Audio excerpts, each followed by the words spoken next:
Olá, estamos de volta com mais um Papo com o RM, o nosso podcast, mas que também é vídeo, está em todas as plataformas aí que você nos acompanha. Aproveite, se inscreva em nossos canais de podcast. Está aqui, você está acompanhando, você pode se inscrever em todos os canais de áudio ou de vídeo.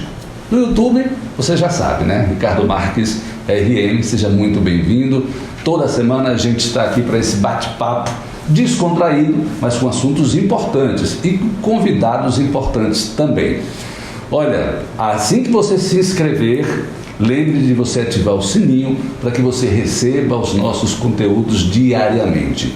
E também saber o que acontece no nosso mandato, na nossa vida diária. A gente tem feito tudo com transparência, mostrado o que a gente tem feito na Câmara de Vereadores e, acima de tudo, na rua com a população, que é mais importante. O nosso mandato é na rua. Hoje temos uma convidada especial aqui no nosso podcast. Então vem comigo no Papo com RM.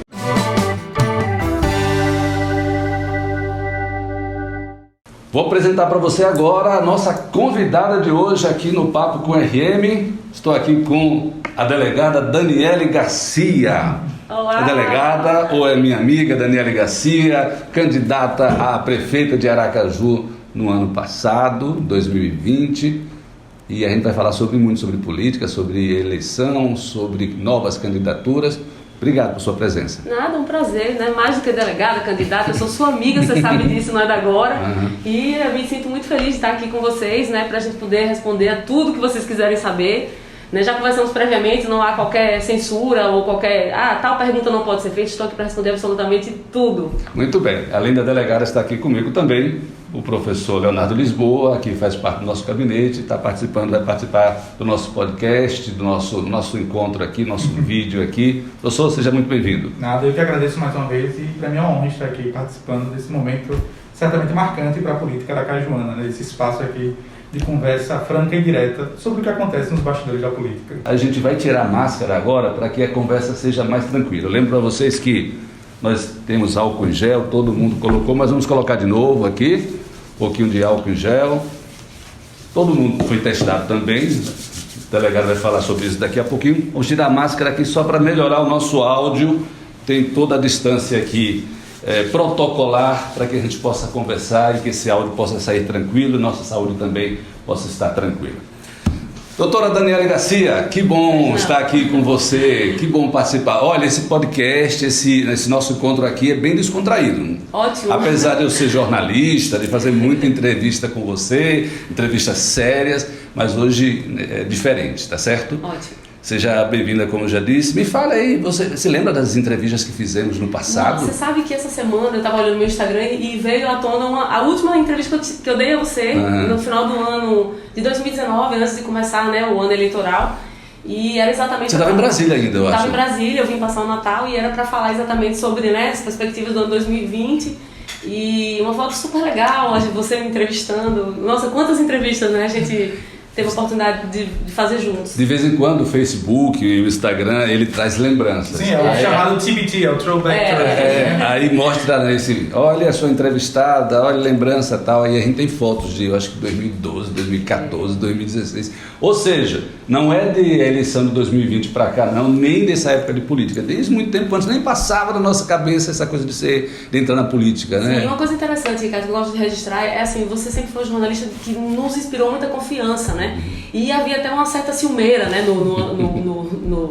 Enfim, porque todo mundo, mas porque só Ricardo consegue?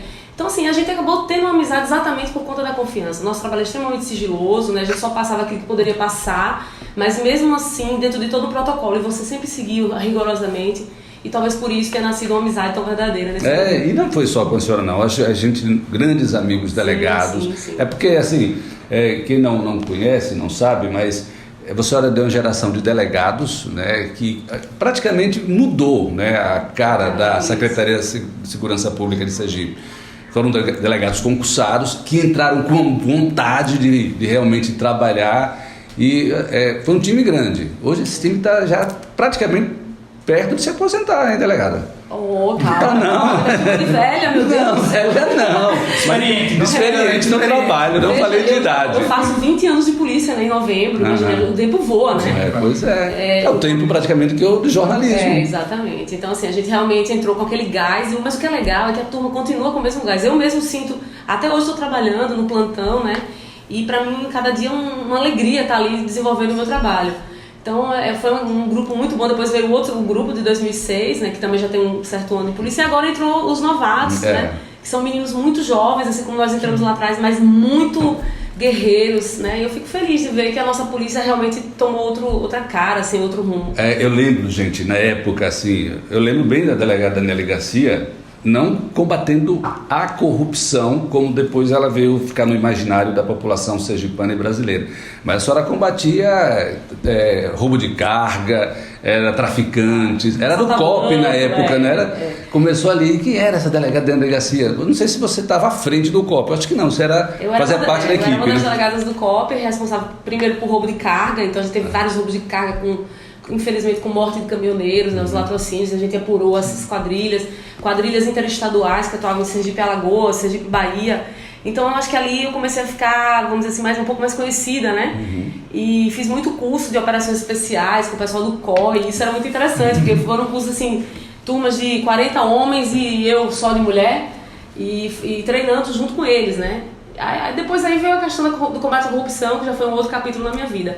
Mas assim, eu me sinto muito feliz porque na polícia eu joguei em todas as posições, né?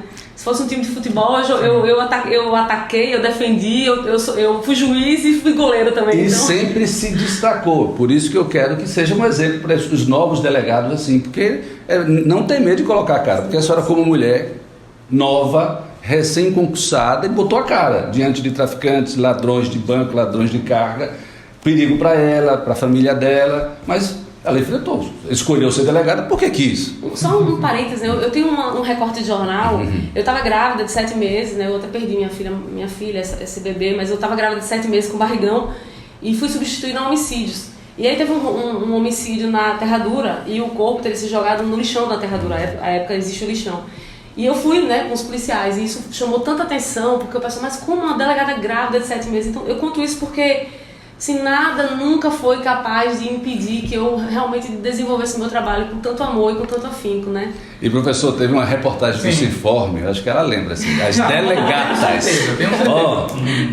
As delegatas, acho que deve estar na internet aí, porque foi uma leva de novas delegadas, além de jovens, bonitas. E atuantes, né? Atuantes. Quando a delegada estava comentando como ela jogou nas mais variadas posições no campo da polícia, só me lembrei aqui que a senhora também atuou como técnica. Porque, pelo que eu me lembro muito bem, inclusive você ganhou notícia de destaque nacional, que você foi convidada na época pelo então ministro Sérgio Moro para servir como uma espécie de professora, de tutora naquela questão da corrupção. A gente era capacitação de todas as polícias e ministérios públicos, exatamente, né? Então bacana demais, assim, foi um reconhecimento do nosso trabalho, reconhecimento esse, né, que infelizmente o meu estado, não as pessoas do estado, né, mas as nossas autoridades, enfim, na época não reconheciam, mas a gente era reconhecido nacionalmente, né? E até hoje, assim, eu tenho contato com todas as polícias do Brasil inteiro, né, delegados, agentes, escrivães.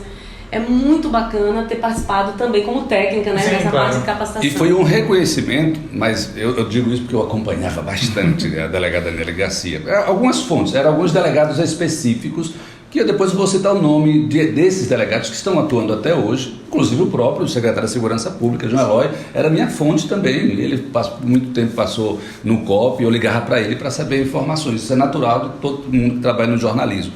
E quando ela entrou para trabalhar contra a corrupção, e aí eu ficava no pé dela, ela ficava me dizendo o que estava acontecendo no mundo. Não existia ainda Lava Jato, nem pensava em existir Lava Jato. Mas eu lembro quando começou aquela coisa de lavagem de dinheiro, subvenção, o primeiro laboratório de lavagem que foi para cá. Então, aí eu ficava perguntando a ela, você lembra, né? Lembro. Aí você me dizia, como lavagem de dinheiro, esse computador aqui é que faz toda a investigação de como o dinheiro chega e onde ele para, né? Exatamente. Então, e nessa época não existia nada de política, né, delegada? Nós trouxemos para Sergipe o que havia de mais moderno, né, na investigação do combate à corrupção e lavagem de dinheiro. O nosso laboratório foi um dos primeiros no país e por um tempo ele atuou muito forte, né? E talvez por isso eu tenha sido convidada para ser exatamente instrutora na área de combate à lavagem de dinheiro. Então, assim, bacaníssimo, assim, ter passado por tudo isso. Eu sempre me doei muito mais até do que deveria, às vezes em detrimento da minha vida pessoal. Mas não me arrependo, eu acho que sou feliz assim. Eu gostava de fuçar muito, né, porque eu falando isso daí, desse laboratório, de outras coisas que ela fez na área de corrupção, e eu citei agora o atual secretário da Segurança Pública, João Eloy, quando era do COP, e eu lembro quando foi colocado o guardião, que só tinha na Polícia Federal, o guardião, lembra, né? Lembro. Guardião. Explica um pouquinho pro pessoal o que é guardião. A gente, na verdade, as interceptações telefônicas antigamente, e eu peguei essa fase, era feita através de um PBX, então eram fitas cassete, né? A minha primeira investigação foi eu delegado de Laranjeiras ainda, no meu primeiro ano de polícia. Então a gente fazia interceptação através desse PBX e fita cassete. Então às vezes a gente tinha que, acabou a fita, vira lá do A, lá do B, era uma confusão. E aí veio a aquisição do Guardião, que era um aparelho novo naquela época que só a Polícia Federal tinha. Então foi um avanço muito grande para as nossas investigações, né? E Ricardo acompanhou a instalação do Guardião, a aquisição, instalação e como a gente faria agora as novas interceptações telefônicas. Então, da mesma forma aconteceu com o laboratório, né, quando vieram os equipamentos, né? Foi um passo muito grande. Enfim, eu tenho muito orgulho da minha polícia, sabe, Ricardo? Eu acho que a gente tem pessoas assim muito comprometidas, a gente tem tecnologia. Se falou muito agora na morte do menino Henry lá do Rio, do Celebrite, que é um aparelho israelense que extrai. A gente já tem esse aparelho há muito tempo aqui. É mesmo? Isso eu não sabia, tá vendo? Nova informação. Nós temos isso aqui. E assim, que extrai no celular, que vai estar no celular. Né, mensagens apagadas. Então, assim, esse é um equipamento que a gente já tem há bastante tempo. A Polícia Civil do Rio de Janeiro, né, agora que está usando e tendo toda essa repercussão, a gente já usa há bastante tempo. Então, veja que nós somos o menor estado da federação, mas nós estávamos extremamente organizados, né? A única coisa que eu sinto pena aqui, uma pena assim, porque eu acho que os crimes de combate à corrupção, eles tinham que ser intensificados, né? Sim. Não digo que só eu fazia investigação, nada disso, mas eu acho que daquela época da minha passagem pela Deltap até os dias de hoje, as coisas tinham que ser muito rígidas, rigorosas, né? A gente não pode ser conivente. Eu lembro que nessa época... Porque, né, doutora, me corrija se eu estiver errado, desculpa, Ricardo, o papel da polícia é levar a cabo as investigações e não fazer o julgamento. Sim. Quer dizer, vocês fazem a parte de você estar aqui. Tudo isso aqui foi o que eu recolhi. Se o Poder Judiciário não vem caminhando pelo outro lado, infelizmente... E tem uma coisa, né, professor? Todas as nossas ações são acompanhadas de perto do Ministério Público e Judiciário, porque são medidas cautelares previamente autorizadas. Perfeito. Então, são investigações que andam para e passo com o Judiciário.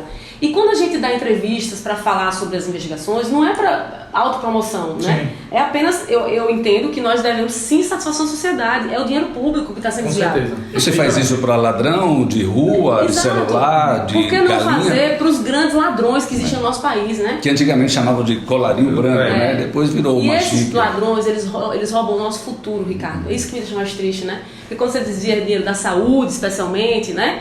Você está roubando o nosso futuro. Quantas pessoas estão morrendo aí sem condições nenhuma de ter acesso à saúde? Mas sem citar nomes, por exemplo, a gente via muito dessa ação quando a senhora estava à frente da Delegacia de Combate como é que chama? Deltap, né? Deltap, crimes contra a administração pública e tributária, né? Que investiga essas pessoas. Era muito isso. E hoje em dia parece que sumiu. Eu sei que não tem a ver com pessoas exatamente, o caráter de pessoas, mas o que acontece? Por que você fazia tanto e hoje em dia não se vê mais? Olha, eu não sei o que te dizer, assim, eu realmente me afastei, né? Eu acho que a gente tem que virar os capítulos, a página mesmo. Sim. Então na hora que eu saí, desde o dia que eu saí, eu nunca mais pisei na Deltap, e não é por... Não, porque eu acho que a partir de agora tem essa nova equipe, né? Exato. Até para evitar dizer que eu estava tendo acesso à informação, nada disso. Eu acho que as pessoas têm perfis diferentes, sabe, Ricardo? A delegada que me substituiu, a doutora Thais, é uma pessoa muito correta, muito séria, né? Tenho certeza que ela faz um trabalho sério, mas nós temos perfis diferentes, né? E também, assim, a atuação do delegado ali na ponta depende muito também da chefia, né? De quais condições você vai ter para trabalhar. Na verdade, eu acho que eu sempre fui muito ousada, né? Eu sempre peitei, sempre briguei para fazer aquilo que eu acreditava que era certo. Mesmo sabendo que, correndo o risco de ser retirada da delegacia, isso nunca me afetou. Sim. Mas enfim, eu não posso esperar das pessoas o mesmo empenho meu. E também não estou dizendo que o meu é o certo. De repente nem era mais certo. Enfim, isso fica para o julgamento das pessoas, né? Mas eu acho que é isso, a diferença de perfil mesmo. Mas assim, eu lembro da época que a senhora foi retirada e a forma que a senhora foi retirada, eu acreditei, achei que a sociedade sergipana ia ficar, sabe, alvoroçada, ia cobrar, porque era dinheiro público que estava retornando para os cofres do governo, das prefeituras e tudo mais. E de repente isso parou, parece que a gente se acostuma. Eu fiquei muito triste na época. O erro, né? Uma coisa que me magoou muito na época foram algumas matérias dizendo: as investigações de Daniele vão ser refeitas, né, enfim, nada disso é verdade, né? Até porque todas as investigações, absolutamente todas, eram acompanhadas de perto pelo Ministério Público. Então, assim, o mesmo promotor que acompanhou todas as investigações depois dizia que as investigações tinham que ser refeitas, né? Que a nova equipe sim era uma equipe... Então, veja, aconteceu alguma coisa ali naquele meio do caminho que de fato estremeceu as relações. Isso me deixa muito triste, porque todos me conhecem, todo mundo sabe o tanto que eu me doava, né, para aquilo ali. Eu queria poder um dia pegar um depoimento da minha filha Maria, para ela dizer assim, o tanto ausente eu fui em tantos momentos para me doar verdadeiramente a isso, que era uma coisa nova no nosso estado, que era uma coisa que me demandava muito tempo e muita atenção. E como eu já disse, em detrimento da minha vida privada, né, da minha vida pessoal. Então, assim, e na verdade o tempo passou, eu fiquei calada, eu nunca revidei, e hoje a gente está vendo que as condenações estão saindo, então a gente não errou. Agora, uma pergunta que eu faço. Tudo que você fez nesses anos todos, você já fazia intencionalmente, pensando nos dias de hoje, em um dia você entrar na política, em um dia você ser candidata? Ricardo, olha, veja. Se me permite acrescentar, esse seu senso de justiça, de luta pelo que é certo e, de certa forma, tendo se desagradado com alguma situação na polícia, também foi um dos vetores que a levou a entrar na política? Sim, excelente pergunta. Primeiro, na linha do que o Ricardo perguntou, veja só, vamos raciocinar aqui uma coisa. Se eu pensasse em política naquele momento, não era muito mais fácil que eu fosse uma delegada mais tranquila, né? Que eu não prestasse contas à sociedade sobre os meus trabalhos? Veja, poderia ter hoje apoio de tantos outros políticos. Na verdade, o fato de eu ter sido tão aguerrida naquela luta me isolou como política. Então, veja, o raciocínio é completamente o inverso, né? Se fosse uma coisa de caso pensado, eu estaria trabalhando na Deltap de forma caladinha, né, fazendo enfim, sendo mais política, polida com uma parte com outra. Era muito mais fácil para mim depois sair como candidata e com o apoio de todos. E na verdade não foi isso que aconteceu. Eu saí candidata com o apoio de ninguém absolutamente, salvo o nosso grupo. No segundo turno, vocês lembram, a gente só teve apoio do delegado Paulo Márcio, só. Todos os outros candidatos não declararam apoio a nós. Então esse raciocínio não é correto. E o professor Leonardo perguntou se né, na verdade... Foi um dos vetores, né, que a levou a... O meu senso de justiça, eu até queria que ele fosse menos aguçado, sabe, Leonardo? Porque tudo me indigna. Se eu parei aqui o carro na porta, tinha um carro parado na faixa de pedestre. Puta que pariu. Essa pessoa não sabe que o pedestre vai passar ali, por que ela faz isso? Então tudo me indigna muito. Talvez mais do que deveria. Sim. Né? E o fato de eu ter saído da forma como eu saí, passei um ano na Barra dos Coqueiros, refletindo sobre tudo, fui para a Barra dos Coqueiros, mas nunca esmureci na minha luta lá também. A violência estava explodindo e eu dei o melhor e consegui diminuir os índices. Mas chegou um momento que eu pensei assim, peraí, a política, são os mesmos caciques fazendo a política a vida inteira no nosso estado. Por que eu não posso participar disso? Por que eu não posso usar o meu senso de justiça na política? Então sim, acho que de alguma forma a minha frustração de não ver o meu trabalho florescer o tanto que eu achava que deveria, me trouxe para o lado de cá, né? Acho que sim. E por quê, já que a gente entrando agora na seara da política, por que você foi candidata do lado de oposição a Edivaldo Nogueira, Belivaldo? Por quê? Porque você não poderia estar do lado, você tem amigos do outro lado. Tem. O deputado Laércio Oliveira, por exemplo, é seu amigo, Sim. Amigo de sua família. Tenho amigos pessoais do lado de lá, né? Tenho relações muito respeitosas do lado de lá. Mas assim, a vida inteira, nesses anos todos que eu trabalhei na Deltap, eu combati exatamente esse grupo. E foi esse grupo, veja, na época da subvenção, uma coisa interessante.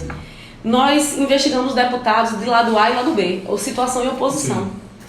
Na Câmara de Vereadores é simples, basta pegar a investigação. Nós afastamos 14 vereadores. Quem foram os vereadores afastados? Lado A e lado B. Pessoas que tinham ligação com situação e oposição. Então, nosso trabalho sempre foi muito isento. Acontece que nessas eleições agora, vindo para a eleição do prefeito, o que aconteceu? Todos se uniram do lado de lá. Então eu sempre combati eles, eles estando na situação ou na oposição. Então podia me juntar a pessoas desse jeito, né? Me recordo que na eleição de governador de 2018, gravei vídeo, né, para o então candidato Valadares Filho, com quem eu não tinha, é bom frisar, nenhuma relação, nenhuma. A nossa amizade nasceu dali. Olha que interessante, né? Todo mundo acha que nós tínhamos uma amizade. Não. E gravei o vídeo como indignação, porque foi naquele momento eu tinha sido saída da forma como eu saí quase, né, enfim, as pessoas dizendo que minhas investigações estavam erradas, que teriam que ser refeitas, né, que eu era midiática, que eu só queria realmente me promover pessoalmente, e tudo aquilo me magoava demais. Então no primeiro turno eu sequer abri meu bico para dizer em quem eu ia votar. No segundo turno, vendo que seria o atual governador e Valadares Filho, eu falei, não, agora eu vou ter que entrar. E aí eu me posicionei, né? E o que aconteceu? Eu me posicionei e aconteceu o quê? Respondi processo. Meu processo foi arquivado nas vésperas da eleição do prefeito. Respondi um PAD, um processo administrativo disciplinar. Fui absolvida, porque de fato, né, eu estava ali como cidadã e não como delegada de polícia. Então é isso, Ricardo, assim, eu acho que eu não poderia estar do lado de lá, né, sabendo de coisas que eu sei e muitas vezes não posso falar pelo sigilo profissional e pela responsabilidade como profissional que tenho, mas de fato eu não poderia estar lá. Eu vou pegar esse gancho só para dizer mais uma coisinha.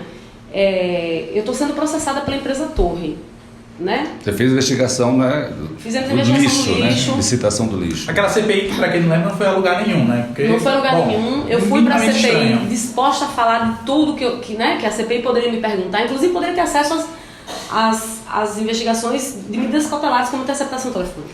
E me recordo que, na época, o presidente me proibiu de falar das interceptações telefônicas. Então, eu podia falar de tudo na CPI, menos das interceptações, que era o que era importante para a população saber.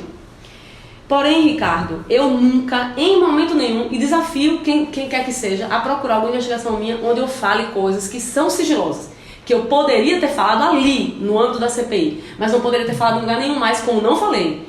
E veja que fui candidato e poderia, em algum momento, mesmo correndo risco desse meu processo, porque tem gente que pensa, não, eu respondo o processo, mas ganho a eleição.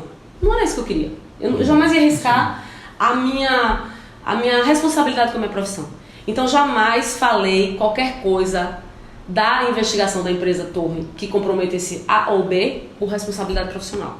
Entretanto, lá na eleição, em outubro, eles entraram com ação para me proibir falar, né? E o juiz... Antes mesmo da senhora vir a público falar alguma coisa. Antes mesmo de eu vir a público falar qualquer coisa. E a eleição passou e eu não falei absolutamente nada. Poderia ter falado, porque sei de coisas, só eu sei de coisas e quem fez as coisas. Sabemos. Mas eu jamais me pronunciei. E mesmo assim estou sendo processada pela empresa. Então, como assim, anda essa investigação? Foi para a justiça? Em que pé está? Está na instrução. Houve denúncia, está na instrução. Ninguém foi absolvido, né? Ninguém foi absolvido. Vamos esperar o final do processo. Então, assim, eu acabo hoje me vendo processada pela nora do atual prefeito, porque disse que a gente falou que houve em algum momento nepotismo porque ela ocupava um cargo público. Isso é verdade, a gente não mentiu. Estou sendo processada pela empresa Torre, porque eles, com receio de que nós falássemos qualquer coisa, já entraram com uma medida cautelar e também concomitantemente lá em outubro, com um pedido de indenização, caso eu falasse, indenização de R$100 mil. Estou sendo processada pelos diretores da empresa Torre, porque não basta a pessoa jurídica ter se sentido ofendida, as pessoas físicas também. A filha de Suquita fez um vídeo, né, um documentário só para dizer que eu fui a grande causadora de todos os males que aconteceu ao pai dela. E que eu prendi o pai dela em 2014 pensando na eleição de 2020. Então vejam, veja só como é difícil você combater o sistema, né? É muito difícil. Diante de tudo isso, você concorreu na eleição do ano passado. Teve quase 109.864 votos. Acho que para uma estreia... Acho não. Isso aí é uma opinião... Acho que converge a maior parte da população da Cajuana. Assim, uma votação mais que expressiva. Sim. Para uma estreante no campo político, né? Eu vou ser sincero. Agora eu vou ser bastante sincero aqui, olhando diretamente para vocês. Pelo número de obras que o então prefeito na época estava demonstrando, aquela coisa toda, estou fazendo, eu pensei assim, Aracaju é um paraíso e a população de Aracaju vai dar praticamente 80% de votos a ele. E você teve 109, quase 110 mil votos, ele teve 140, 150 mil votos. Ou seja, você estreante, chegando, e a população aracajana disse, não estou satisfeito com o atual prefeito que está aí. Ganhou, a gente sabe, tem a máquina, 2 máquinas, né? Mas não foi uma eleição assim, diga assim, ganhei com tranquilidade contra uma estreante. Sim. Olha, assim, na época da eleição, no primeiro turno, né? E eu faço parte de alguns grupos de política, né? E os assessores do prefeito sempre comentavam, é primeiro turno, não vai nem pro segundo turno. Aí a gente foi pro segundo turno. E no segundo turno a gente dobrou a votação, né? Considerando que no primeiro turno nós tivemos 11 candidatos, então no segundo a gente realmente dobrou, mesmo com quase nenhum apoio, né? Dos então candidatos. A não ser do delegado Paulo Márcio. A não ser do delegado Paulo Márcio. E, assim, para mim, nós obtivemos a vitória política. A vitória política foi nossa. A vitória eleitoral foi do prefeito. Mas a política foi nossa. Nós nos consolidamos, sim, né, como oposição, como uma esperança, né? Quantas pessoas, até hoje as pessoas falam, me chamam de minha prefeita. Mas vem cá, você vem aí, perdeu a eleição, ganhou a vitória eleitoral, mas perdeu a eleição, mas muitos processos, muita coisa que você não entende, que te deixa desanimada. Valeu a pena? Vale a pena estar política hoje? Você tem o seu cargo, você é concursada. Delegado de primeira classe, né? Classe especial. Classe especial já. Ele disse que não vai se aposentar. Vai se aposentar daqui a pouco. Ou seja, não há necessidade nenhuma de estar... Porque quando o pessoal pensa em política, pensa em ganhar dinheiro. Então, não é o seu caso. Você trabalha, tem sua profissão bem concursada, classe especial, delegado, ou seja, a última classe, né? Isso. Então, não precisa do salário da política. Não preciso. Mas assim, é aquilo que o professor falou desde o senso de justiça é maior do que tudo, né? É maior do que salário, do que qualquer coisa. Eu até comentava na época, se eu tivesse sido prefeito, o meu salário de prefeito era menor do que o salário de delegado, né? Se eu não me engano, a vice-prefeita atualmente ela não aceitou o salário de vice-prefeita porque é menor. Porque é bem menor do que o salário de delegado, ela poder optar. Então veja, a questão não é salarial, a questão é de realmente fazer o bem sem olhar quem, fazer justiça, né? E isso eu acho que a gente não pode perder. Me arrependo? Não me arrependo. Graças a Deus, por alguma razão, eu vim a esse mundo com muita força. Tá no sangue, é? Eu não sei explicar, caramba. Assim, é uma coisa... Eu sinto uma vontade, assim, que às vezes até me assusta, né? Então, é o que você tá falando. Veja, por mais que eu esteja hoje num plantão, tô numa plantonista, se você me perguntar, poxa, é um lugar bom de trabalhar? Não é um lugar bom de trabalhar, é um lugar insalubre, a gente chama de covidário plantonista, porque a gente tem contato o tempo todo com o público. E é como se eu fosse um médico, vamos dizer assim, especialista no câncer mais complexo que possa existir, mas estou trabalhando, fazendo curativo no pronto-socorro. É assim que eu me sinto, né? Mas veja, o curativo é necessário, alguém vai precisar do curativo. Então, eu me sinto útil também de resolver aquelas pequenas coisas do plantão. Óbvio que por todo o meu estudo, as minhas especialidades, a minha especialização, eu poderia estar fazendo mais. Mas não me diminui em nada estar ali. Porém, eu acho que a gente precisa, sim, ocupar os espaços na política, Ricardo. Assim como você ocupou, e tão brilhantemente você, Sheila, né, nossa outra vereadora do Cidadania, tem feito um trabalho excelente, acho que se destacam em tudo. As pessoas até estão assim, nossa, mas como assim? Ninguém está acostumado a ver um vereador se cobrando, assim como nossos deputados cobram também. Então, eu acho que esse perfil que eu gostaria de ver na política. Vamos dizer assim, se eu saísse dessa conversa e como cidadã olhasse, eu gostaria de ter uma representante como eu, ou como você, pessoa comprometida que vai brigar pela justiça. É aquela questão, né? Ela falou sobre a derrota política, né? Quer dizer, a derrota eleitoral, mas a vitória política. Hoje temos, quer dizer, o Cidadania tem 2 vereadores, o Ricardo Marques e a Sheila Galba, que estão dando um show, assim. Show! E muita da gente sabe, muitas das pessoas que acompanham, ou pelo menos ouvem falar do trabalho da Câmara Municipal de Aracaju, é que não tem nada, ou que não acontece nada lá. E pela primeira vez, quase chegando a 6 meses, a Câmara está ativa mais do que nunca, sendo discutida nos grupos de WhatsApp, na rua, as pessoas dizem, tem vereador saindo na rua agora. Vereador fiscalizando, né? Cobrando. Vereador olhando o portal da transparência, acompanhando as compras, as contratações. Isso tem que ser feito, né? E tiro o chapéu assim para vocês, para os nossos deputados. E acho que eu também posso fazer parte desse time nessa função. Agora, vocês falam isso, eu estando aqui como vereador, acho tão pouco. Se o trabalho do vereador se resume a isso, a estar na rua com a população, representando a população, buscando saber o que a população quer, ou fiscalizando a prefeitura, ou sugerindo leis, como a gente tem feito, é muito pouco, gente. É muito pouco. E a população está simplesmente assim, nossa, estarrecida. Porque nem isso vê, né? E aí, fazendo justiça, nós tínhamos uma vereadora muito atuante, Emília, solitária. Emília e Elber, eu vou citar Elbinho também, porque Elbinho também era muito combativo na época. Então nós tínhamos 2 vereadores combativos, 2 apenas.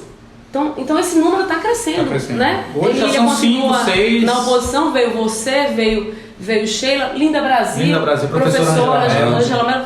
Vejo que são pessoas de partidos diferentes, de viés ideológicos diferentes, mas que estão sendo combatidos. Pouco importa o viés ideológico, né, gente? Nessa hora... A gente precisa dar as mãos e vamos fazer o certo, vamos brigar pelo certo. É isso que a gente quer. E o que eu vejo é o seguinte, houve uma grande renovação, né, professor, na Câmara de Vereadores. Eu falo professor porque ele é uma pessoa que acompanhava para e passo o dia a dia da Câmara de Vereadores, certo? Sim, certo ou errado? Justamente para acompanhar, e foi candidato também, né? Sim, fui candidato pelo PL de Milton. Sim. E assim, para justamente vendo assim, o que os vereadores faziam ou deixavam de fazer. E qual a diferença que você vê hoje na época? Eu conheço mais de perto o professor Leonardo deste ano para cá, não tinha tanta relação, intimidade no ano passado, mas ele me conhecia como jornalista. Sim. Qual a diferença da Câmara, da legislatura passada, que você acompanhou dia a dia, para hoje? Não, eu penso que os vereadores da legislatura atual sentiram-se cada vez mais pressionados para tomar um posicionamento a respeito de tudo que está acontecendo, principalmente em Aracaju, em Sergipe, no mundo, em relação ao Covid, né? Tanto é que nós temos aí discussões e acaloradas no plenário. Hoje mesmo foi dia de sessão, de pequeno e grande expediente, e a sessão toda, praticamente, o tema central foi medidas sobre o Covid, né? Então, assim, comparado ao ano passado, que os vereadores ainda estavam letárgicos, e como ano passado era ano de eleição, a impressão que eu tenho, e eu compartilho aqui com vocês, é que em ano de eleição o vereador trabalha muito pouco, no sentido de que ele está preocupado em manter a posição dele. E esse ano não, esse ano é trabalho e atuação, e a população está cobrando cada vez mais, porque hoje em dia você liga o seu celular, você vê lá os 24 vereadores, e se um sai, você sabe que ele saiu. E aí você pode mandar uma mensagem, olha, por que você saiu? Né? Lá quando acontecia o trabalho na Câmara Municipal presencial, isso era muito difícil de ser acompanhado pela população. E você percebe, doutora Daniela, que a população está realmente cobrando, não sei se é tecnologia, celular, mas está muito atenta, inclusive nesse período de pandemia, porque veio muito recurso federal para os estados e para os municípios. E a pessoa fica assim, onde é que está esse dinheiro? Só pegando o gancho, o fato de eu ter sido candidata, perdido a eleição, mas com uma votação expressiva, e isso é interessante porque me cacifa também para cobrar. E aí a gente vê a prefeitura se antecipando, né? Me recordo que nos grupos de política que eu faço parte, eu cobrei lá a vacinação dos policiais. Vem cá, policial não é linha de frente? Não, veja bem, é porque o PNI... Não, mas o PNI é da diretriz só. Se o estado ou o município quiser vacinar, vacina. Tanto assim que estado... Então, é a prefeitura sempre tirando o corpo fora, né, doutora? Sempre tirando o corpo fora, mas agora tem um detalhe. E aí quando acontece, eles falam, a gente colocou aqui, fomos eles nós que sabem que agora nós estamos aqui para cobrar. Sim. Então isso é interessante, porque na verdade nós pautamos a atuação deles. Eles agora ficam assim, poxa, peraí, vamos fazer aqui porque senão a gente vai tomar porrada. Vamos fazer assim porque senão eles vão cobrar. Que bom! E outra coisa importante que eu percebo, sempre existiu o portal da transparência, a senhora era mais que divulgava isso. Só que nós tínhamos uma população que não tinha intimidade com tecnologia. Hoje em dia a gente sofre para ver o portal de transparência, ver dados, números, valores lá, mas por causa inclusive da Covid, forçou a pessoa a ir para a tecnologia, para o celular, para o computador. As pessoas estão atentas, estão verificando e os gestores sabem disso. E a população tem que se conscientizar disso. Cada cidadão tem que ser um cidadão fiscalizador. Porque o dinheiro é nosso, é meu, é seu, entendeu? Pouco importa quanto você ganha na ponta, especialmente as pessoas que têm menos acesso ao serviço. Essas é que tem que se cacifar para poder estar sempre investigando e trazendo informação para a gente. E sobre essa conscientização, doutora, permita trazer um fato aqui que eu acho que é mais do que necessário a todos que nos assistem e nos acompanham. A senhora fez parte de um movimento de renovação chamado Renova Brasil, sim. E que de certa forma era um clamor da população, no sentido de que, para ocupar qualquer ofício laboral precisa ter um curso, precisa ter uma especialização, precisa se dedicar a estudar. E por que para político? Não. E aí veio o Renova, eu queria que você contasse um pouco da experiência com o Renova. Foi uma experiência maravilhosa. Eu estava em Brasília quando pensei, bom, já que eu vou ser candidata, eu tenho que ter uma preparação, e entrei no curso Renova, e ainda em fevereiro eu fui para São Paulo, né, para as aulas presenciais. Então passou uma semana em São Paulo no curso, depois o curso se estendeu, mesmo durante o início da pré-campanha. Você também falou no Renova, você sabe. O interessante é o seguinte, é uma escola de política apartidária. A gente estudou junto com pessoas de extrema esquerda, de extrema direita, de centro, de direita, de esquerda. Ali não era para debater ideologia, era para a gente conhecer qual é a função do prefeito, qual é a função do vereador, né, do deputado, enfim, de todos os cargos políticos. A gente estudar estruturalmente a questão da cidade, do Estado, da União. Então, poxa vida, a gente precisa estar cacifado para estar ocupando esses né? Porque às vezes a comunidade acha assim, vamos eleger fulano como representante da comunidade, mas fulano precisa entender o que fazer e como fazer para ajudar aquela comunidade, né? E como funciona a organização do trabalho legislativo. Exatamente. Veja que não é fácil. Não. Grande expediente, pequeno expediente, o que é isso? Você sabe? Não. Então, veja que tem que ter um conhecimento de uma série de coisas. Regimento interno da Câmara. Sim. Então, o Renova, e tem outros, né, tem o RAPS, enfim, tem outras escolas de política, elas vêm exatamente para nos auxiliar nesse sentido. Preparar, né? Preparação de conhecimento. E é muito importante que todo mundo passe por essas escolas, né? Para que a gente não chegue tão despreparado assim na função final. Agora sim, está quase encerrando, doutora. Senão, mas assim, a gente já falou do seu passado como delegada e foi caminhando para até chegar no momento do ano passado, que foi da eleição.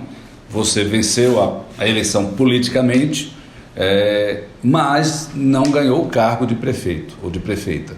A população ainda não deu esse aval, apesar de o número ter ficado meio dividido. E a partir de então, a partir de agora, todo mundo acabou a eleição, janeiro, fevereiro, março, abril, a gente percebe que agora parece que você está começando a criar fôlego, está falando mais, está aparecendo mais. Delegada Daniele Garcia vai voltar com tudo para nova campanha, o que é que pretende fazer, qual cargo pretende concorrer, governadora, senadora, deputada? Olha, assim, eu acho que os primeiros meses pós-eleição foram meses complicados, porque a gente veio de uma exaustão física e mental muito grande, né? E em seguida, o Covid com força total, destruindo lares, famílias, e assim foi também na minha família, né, no meu ciclo pessoal mais próximo, então foi muito difícil. Você sabe disso, que eu falei até que eu estava com a cara inchada aqui, porque tem...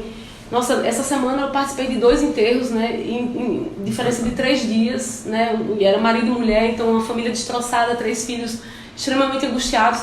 É muito difícil passar por isso, né, e ainda ter que discutir política. Então, eu acho que eu estou me reestruturando, né, porque acreditem, nós não somos máquinas, né, isso nos abala, nos destrói por dentro, né? E a gente tem uma série de... Eu tenho família, tenho filho, eu tô dando pontão praticamente dia sim, dia não. Então, para mim tem sido muito exaustivo. Mas acho que agora chegou o momento, né, da gente se reorganizar. Desde o início eu falei que eu iria sim participar das próximas eleições. Eu sempre digo assim, eu não quero participar da eleição para satisfazer pessoalmente um ego meu. Mas em né? algum momento você pensou, não quero saber mais disso não? Em alguns poucos momentos sim, porque quando a gente apanha, né, quando a gente vê uns vídeos ridicularizando, me colocaram dançando, de biquíni, que coisa feia, que coisa ridícula, né? Me colocaram vestido de Che Guevara, depois diziam que eu era bolsonarista, então, veja, eu fui tudo ao mesmo tempo, então isso me deixou muito triste em alguns momentos. Mas eu falo que a minha força é maior do que tudo isso, né? Então... o que mais me abateu nesse momento todo não é nem isso, é mais a questão realmente de perder pessoas que a gente ama, isso é muito difícil. Mas passado esse momento, eu acho que a gente tem sim que se reorganizar. E Daniele, você candidata a quê? Veja, eu acho que eu preciso saber das pessoas, o que as pessoas esperam da Daniele Garcia, né? O que eu posso dizer é que, assim como na polícia, que eu joguei em todas as posições, eu me sinto apta assim, a jogar em qualquer posição, né? O que as pessoas esperam da Daniele? Eu, pessoalmente, tenho uma preferência, mas penso que a escolha não tem que ser minha, porque aí eu estaria satisfazendo o ego de Daniele, né? Entende? Eu acho que eu estou aqui para servir. Deus é tão generoso comigo, Ricardo, que eu tenho tudo que eu preciso. Às vezes eu penso assim, meu Deus, no final do ano eu pensei, o que eu quero do ano que vem? Porque a gente faz planos, eu quero trocar o carro, eu quero comprar... Eu não quero nada. Eu só quero saúde e disposição para trabalhar. Eu acho que Deus já foi muito generoso comigo. Agora é minha hora de, sabe, me doar, de dar o melhor de mim, por tantas pessoas que precisam. Então é nisso que eu penso. As próximas eleições, os cargos são governador, deputado federal, Senado, né? Então é isso, eu estaria entre uma dessas posições. Nós estamos discutindo isso internamente no partido, você sabe. Vamos ver como é que a gente vai definir e ouvir as pessoas, né? As pessoas precisam também... O que é que vocês esperam do Daniele? Então, já faz a pergunta aqui. Deixe nos comentários o que espera no YouTube, coloca nos comentários. Coloca nos comentários aí. Qualquer plataforma. Falar nisso, você está assistindo a gente em plataforma de vídeo, está ouvindo a gente em plataforma de áudio. Aproveita, se inscreve e compartilha esse podcast ou esse vídeo para outras pessoas, seus amigos. Você que talvez não tenha assim tanta intimidade com política, mas a ideia que nós estamos fazendo hoje é justamente essa, fazer com que mais pessoas tenham desejo de entrar na política para mudar a história da política. Falar nisso, você acredita que essa nova geração está mais se aproximando da política? Eu vou fazer a pergunta para os dois, para a doutora Daniele e o professor Lisboa. Você acha que as pessoas estão querendo mais se movimentar, fazer uma mudança? Acredita que a eleição de 2022 vai trazer novas mudanças? Por exemplo, da Câmara de Vereadores foram quase 70% de mudança. Vamos ter isso na Assembleia Legislativa? Eu creio que sim. Eu fico muito feliz porque tem muita gente jovem, né? E eu posso citar aqui, eu vou citar duas pessoas, né? Três pessoas. Eu tenho uma menina muito jovem, 20 anos, Arícia, que cursa veterinária. Veja, uma jovem, né? Tem Kleber, que tem 18 anos, acabou de ser aprovado no vestibular de Relações Internacionais na UFES. E temos Jeane, por exemplo, que é uma pessoa que trabalha numa escola na rede municipal, estadual de ensino. São três pessoas jovens e que mantêm contato direto comigo. Eu acho o máximo, porque veja, são pessoas muito... que você pode até pensar, não, são pessoas imaturas. Não são pessoas imaturas, são pessoas extremamente ligadas na atuação de cada um. Kleber acompanha todos os vereadores, todos os deputados, os senadores, ele sabe o que cada um pensa, né? Então veja que interessante, é um jovem de 18 anos. Então eu acho que essas pessoas jovens sim estão cada vez mais interessadas em política. Ao contrário da nossa geração, né? Nossa geração era meio política...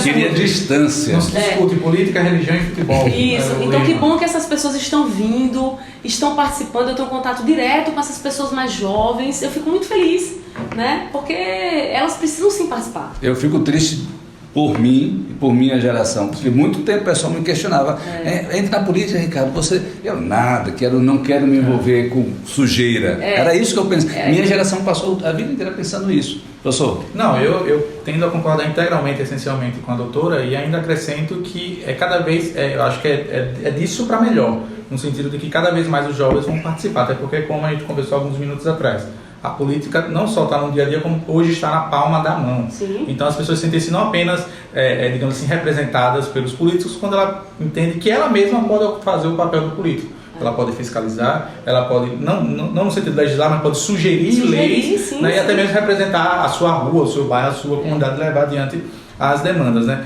Para além disso, eu acredito que a população jovem, em grandíssima medida, especialmente essa geração XYZ, né, cada vez mais colocam uma letra, é a geração que vai mudar a cara da política, como já está mudando. Sim. Hoje nós temos uma quantidade significativa de jovens deputados federais lá em Brasília, jovens no sentido que eu digo assim, não estão mais na casa dos 50, 30, 40 anos, que já vem de uma outra geração, que já são pessoas que querem de fato fazer uma mudança significativa no Brasil. Eu acho que isso só tende a melhorar, o que eu acredito ser fantástico. Rapaz, eu tenho uma filha de 10 anos, doutora Daniele, ela, por causa, você disse que está na palma da mão, hoje ela diz assim, olha, não compra esse produto porque faz testes de animais, não faça aquilo, não compre aquilo. Ou seja, isso é política. Com certeza. Ela já está orientando os pais. Ela tem 10 anos de idade. Imagina em outras famílias acontece a mesma Eu vi coisa. vários relatos na eleição passada que foram os filhos que disseram ao pai quem ia votar, se era em Lula e Bolsonaro. Eu vi vários relatos assim. Porque os pais estavam tão avessos, falaram, eu voto em quem? Aí o filho ia lá e falava, voto nesse, voto nesse. E na nossa eleição, uma coisa mais interessante é que as crianças, elas se apaixonaram pela política. Tão interessante isso, porque eu nunca vi isso na vida.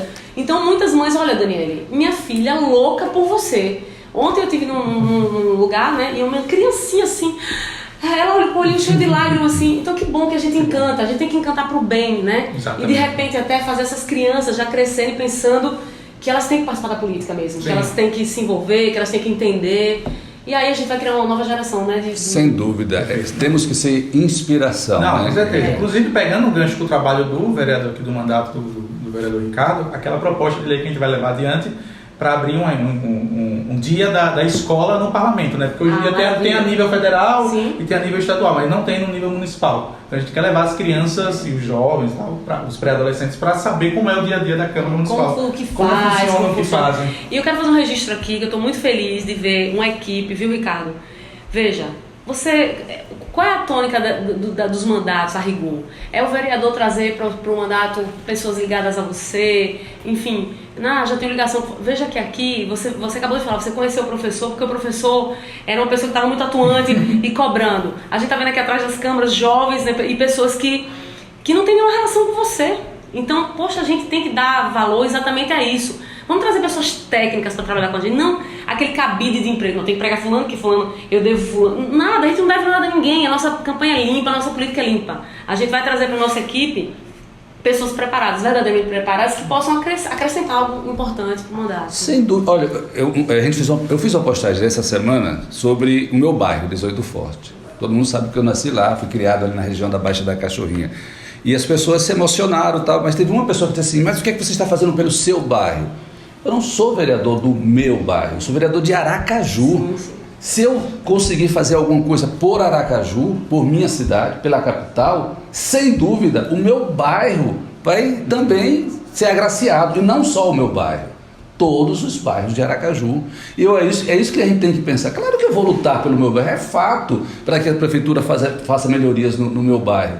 Mas mais do que isso, a gente tem que trabalhar pela nossa cidade. Porque eu digo sempre, se a gente tem uma Câmara de vereadores ativos, a cidade se desenvolve. Não vai ser o 18 do Forte que somente vai se desenvolver, vai ser o 18 do Forte, Santos Dumont, Soledade, Santo Antônio, Santa Maria, zona de expansão que agora tem novos bairros, toda a cidade, toda a capital vai se desenvolver. Então eu tenho insistido muito com meus colegas vereadores que vão para a rua, saiam dos gabinetes, tente fazer com que essa cidade se desenvolva, que a gente deixe de lado aquela coisa da bancada do amém, mas também cobre o prefeito, cobrar não é ser contra. Cobrar é abrir os olhos. E é isso que a gente tem feito no nosso mandato. Doutora Daniele, muito obrigado, viu? Obrigada, eu que agradeço. Muito bom o papo. Flui, né? Flui. Passa rápido. Tava com saudade, viu, de bater papo. Eu quero que você deixe o seu recado aí para nossa audiência. Gente, queria agradecer o carinho, né? O tanto carinho que eu ainda recebo nas ruas, as pessoas mandam mensagem. Então, dizer que continuo aqui firme, né? Que toda essa minha força, essa minha vontade de fazer mais esse senso de justiça, a gente vai utilizar sim na política, nós estaremos juntos em 2022 e conto com vocês, né? Contamos com vocês têm que nos auxiliar, nos demandar, né? Para que juntos a gente consiga construir um futuro melhor para a nossa cidade, nosso estado, nosso país. Professor, muito obrigado também pela sua participação. Eu que agradeço sempre, para mim é uma honra estar aqui, fazer parte desse momento.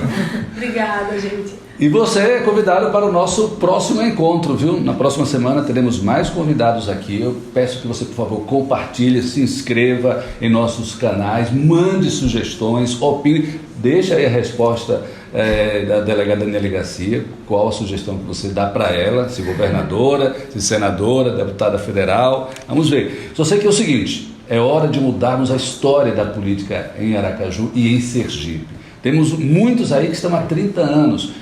Ok, obrigado pelo trabalho que já foi feito, mas agora é hora de novas pessoas, novas caras, sabe? Pessoas com vontade, novas ideias, fazer a diferença. Você pode vir participar. Papo com RM, chegando mais um papo ao final. Muito obrigado, audiência, e até a próxima semana.